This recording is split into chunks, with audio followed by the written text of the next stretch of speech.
All right, so everybody get this. Congress is like on the verge of a total meltdown. We're talking a government shutdown. Yeah. And you know who's at the center of it all? Well, it's that unlikely duo, President-elect Trump and, Elon Musk. It's political drama with like a capital D. And you are here right in that front row seat. So what's the deal?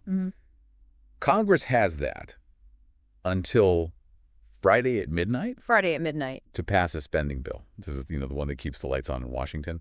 And they actually had like a bipartisan agreement. They did. Or so we thought. Yeah. So this bill, it wasn't just some, bare bones thing. Right. This was like a massive piece of legislation, over 1,500 pages. Yeah. And it was packed with everything you can think of. Disaster relief for hurricane-ravaged areas. Oh, wow. Aid for farmers struggling with drought. Infrastructure projects to fix, all those like crumbling roads and bridges we have. Yeah. There were even provisions for healthcare reform and cracking down on, those pesky hidden fees that we all hate. Oh, those hidden fees. Everybody hates those. Yeah. It seems like they really tried to, cover all the bases, right? Yeah, you really do. I mean, who doesn't love getting rid of hidden fees? But then, like, out of nowhere, Trump and Musk, they just slam the deal, urging Republicans to, like, totally torpedo the whole thing. What gives? Yeah. Why would anyone want to shut down the government just days before Christmas? Right. Well, it all boils down to their perspective on the role of government. Yeah. For some, especially in like the more hardline parts of the Republican Party, this massive spending bill, it represents everything that they just can't stand about big government. Yeah. Bloated budgets, wasteful spending. Okay. And just a tendency to meddle in areas that they think are better left, to the private sector. Yeah. Musk called the bill. And he said it in his typical, very blunt way. He called it a piece of pork. Piece of pork? Yeah, and he urged voters to just kick out, any lawmaker who dared to support it. Wow, that's harsh. It's interesting because we see this like disruptor mentality reflected in, Musk's own life story. There's a biography out about him, and it talks about his willingness to just take risks, learn by blowing things up, revise and repeat. It sounds kind of familiar in this context, doesn't it? It really does. And his call for a government shutdown until Trump takes office, it really resonated with certain Republicans. I mean, you see Representatives Green, Burchett, and Mace, for instance. Yeah. They have been super vocal about their support for this strategy. They argue that a temporary shutdown, it's just a small price to pay for, reining in government spending and just sending a clear message that they're serious about fiscal responsibility. So it's not just about, the dollars and cents. It's like making a statement. But what's the end game here? What do these Republicans actually think they will achieve? Yeah. By bringing the government to like a screeching halt? Yeah. Well, from their perspective, a shutdown is a way to exert leverage, to force Democrats to the negotiating table and agree to a spending bill that's been like drastically slimmed down. Much smaller. Yeah, much smaller. They believe that the pressure to reopen the government and to avoid all the disruption that it would cause will be so great that Democrats will eventually just have to cave to their demands. So it's like a high-stakes game of chicken. Yeah, pretty Right, much. right. And it's definitely a risky gamble. Public opinion often turns against whichever party is seen as responsible for a shutdown. Right. This could really easily backfire on the Republicans. All right, so let's like unpack this a bit. You mentioned that Trump wants a leaner spending bill. What does that actually mean? What's on his chopping block? Well, Trump has laid out a few key demands. Yeah. First, he wants to see a significant reduction in what he calls democratic giveaways, which are basically programs and initiatives he sees as wasteful or ideologically driven. Think environmental regulations, social welfare programs, that sort of thing. Yeah. Second, he wants Congress to raise the debt ceiling while Biden is still in office. Hold on. The debt ceiling. Isn't that usually like a massive political battle in itself? Why would Trump want to deal with that right now? Especially, when he's about to take office. Yeah. And could potentially push it off onto Biden. That's a good question. And that's really where the political strategy comes in. By forcing a debt ceiling increase before Biden leaves office, Trump basically shifts the blame for any economic fallout. Wow. It allows him to start his second term with a clean slate. Okay. And avoid that messy political fight that inevitably comes with raising the debt ceiling. So it's all about controlling the narrative. Yeah. And setting himself up for a smooth start to his term. But doesn't this create a huge problem for Republicans in Congress, especially Speaker Johnson?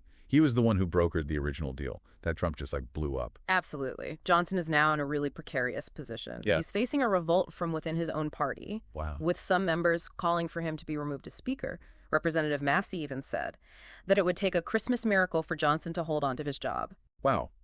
Talk about a political pressure cooker. Yeah. So for our listeners in Phoenix who are following all this drama, what does this all mean for the country? What are like the potential consequences if this shutdown standoff continues? That is the million-dollar question. And honestly, the answer is pretty complex. But I think it's safe to say that a government shutdown, especially one that's fueled by such deep ideological divisions, would be a major setback for the country. We'll dive deeper into those potential consequences in just a bit. But first, a quick reminder for our listeners in Phoenix, if you are looking for the perfect soundtrack to like navigate all this political chaos, tune into 95.5 FM The Heat Phoenix Radio at 955theheat.com. They've got the best R&B, old school, and hip-hop beats to keep you grooving no matter what's happening in Washington. We'll be right back after a quick break.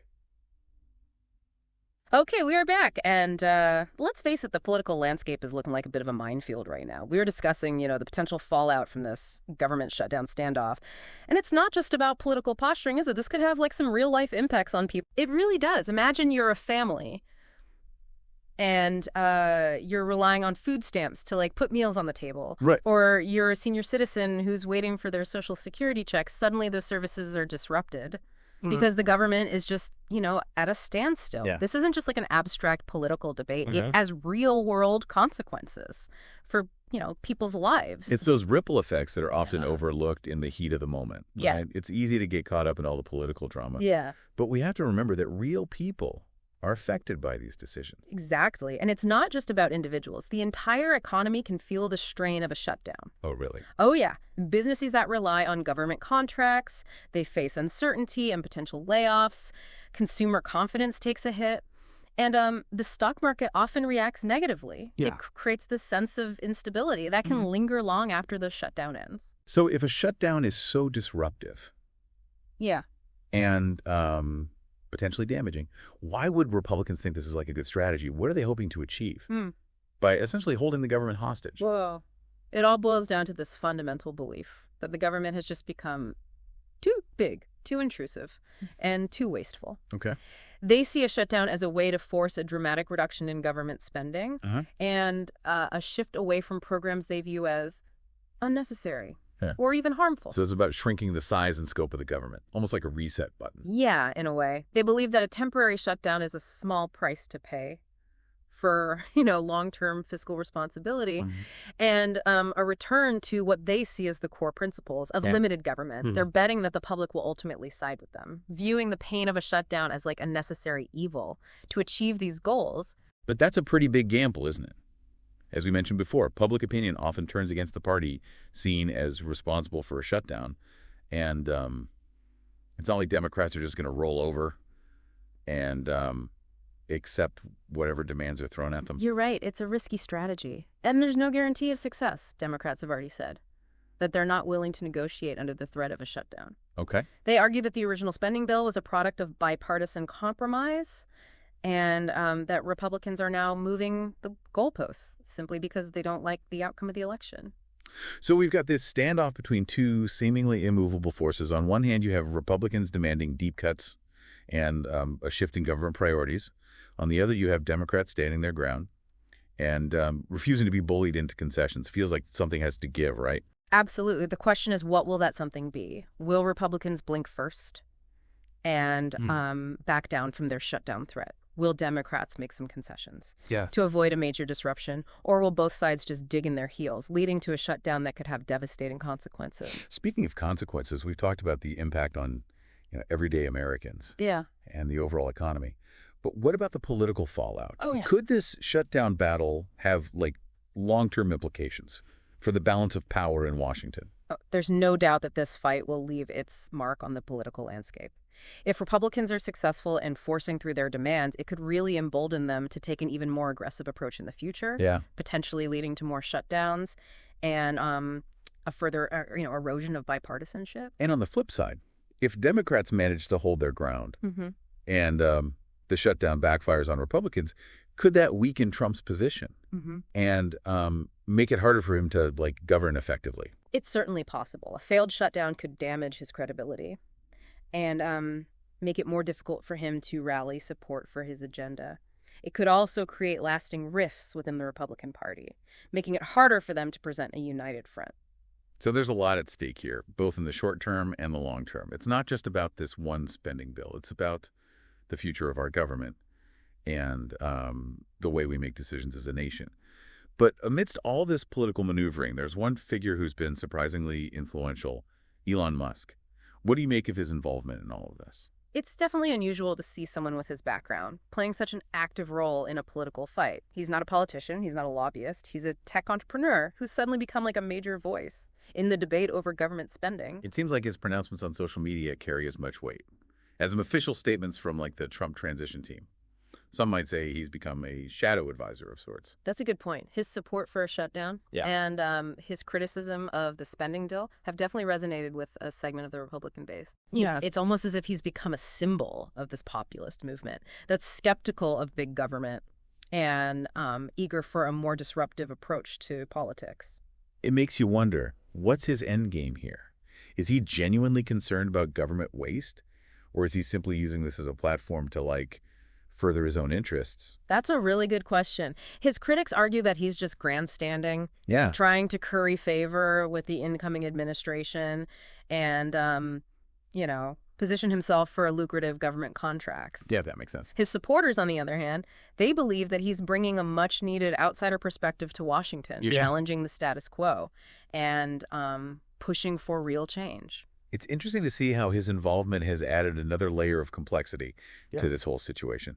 And speaking of complex, let's not forget about that looming debt ceiling issue. That's like a ticking time bomb in the background of all this, isn't it? It absolutely is. The debt ceiling is the legal limit on how much money the U.S. government can borrow to pay its bills. If Congress doesn't raise the debt ceiling, the government could default on its financial obligations, which would have catastrophic consequences for the economy. And Trump's demand that Congress raise the debt ceiling before Biden takes office just adds fuel to the fire. It puts Democrats in a really tough spot. It does. They're being asked to make a really difficult choice, either give in to Trump's demand and risk facing backlash from their own base, or stand firm and potentially be blamed for a debt crisis. Wow. It's a classic political dilemma with no easy answers. Okay, so we've got a potential government shutdown, a power struggle between Congress and the president-elect, and the looming threat of a debt crisis. It's a lot to digest, and it feels like we're on the edge of our seats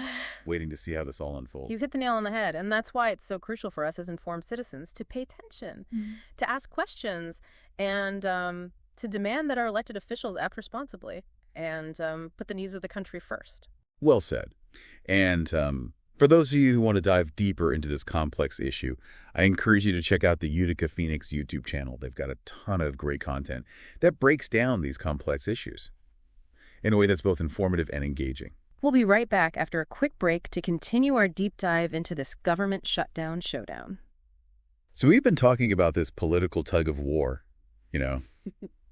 with the potential government shutdown looming. And it's clear that this is not just some abstract debate that's, happening in Washington. This has, like, real-world consequences for all of us. Yeah, you're absolutely right. We've touched on the economic fallout, but let's get even more specific. So imagine this, you're planning a trip to a national park. Okay. But it's closed because the park rangers are furloughed.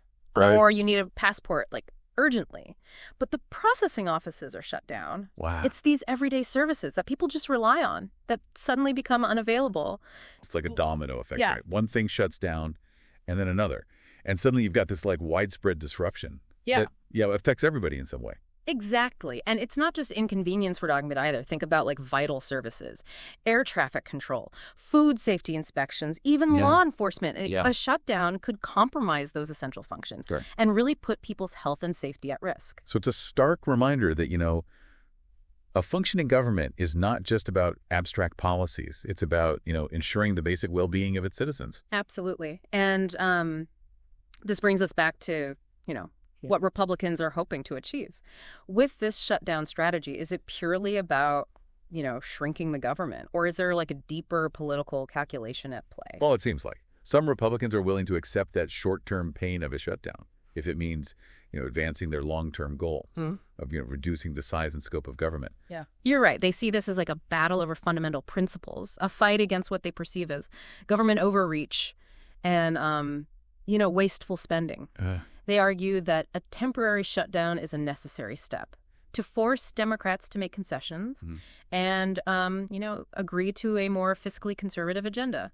But couldn't this totally backfire? Sure. Public opinion often turns against the party that's seen as responsible for a shutdown. Is it really worth the risk? It's a high-stakes gamble for sure. They're betting that the public will share their frustration with, government spending and that they will ultimately side with them, even if it means enduring some short-term pain. So we're left with this incredibly tense situation, a potential government shutdown, a power struggle between Congress and the president-elect, and the looming threat of a debt crisis. Yeah. It's a lot to process. And it really feels like we're at a crossroads in American politics. It certainly feels that way. And as we wrap up our deep dive into this really complex issue, I think it's really important for us to emphasize that this isn't just a game that's being played by politicians in Washington. The decisions they make or, fail to make have very real consequences for all of them. Absolutely. So what can we as engaged citizens do in the face of, all this political turmoil? Well, I think first and foremost, stay informed. Don't just rely on headlines or, social media sound bites. Dig deeper, explore different perspectives, and, challenge your own assumptions. The more informed we are, the better equipped we'll be to hold our elected officials accountable. That's a good point. And don't underestimate the power of your voice. Reach out to your representatives, express your concerns, and, let them know what you expect from them. That's right. Our democracy relies on active participation. It's not enough to just watch from the sidelines. We need to engage, to debate, and to demand that our leaders prioritize the well-being of the country over partisan politics. Well said. It's a good reminder that even amidst, the chaos and the uncertainty, there's always hope. As long as we, remain engaged and informed, we can navigate these challenges and, work towards a better future for our country. And on that note, I think it's time to wrap up our deep dive for today. But before we go, I want to leave you with one final thought. This government shutdown showdown, as messy and frustrating as it may seem, it's a reflection of those deep divisions and the ideological battles that are really shaping our political landscape. It's up to all of us to find ways to bridge those divides, to listen to each other, and to find common ground. Well said. And for those of you who are looking for a way to unwind after all this political talk, I've got just the thing. Tune in to 95.5 FM, The Heat Phoenix Radio at 955theheat.com for the best R&B, old school, and hip-hop music. And for those of you who are hungry for more deep dives into, all kinds of complex issues, be sure to subscribe to the Utica Phoenix YouTube channel. We've got a lot more fascinating discussions coming your way. Thanks for joining us on this roller coaster ride through the world of government shutdowns and political intrigue. We'll see you next time for another deep dive.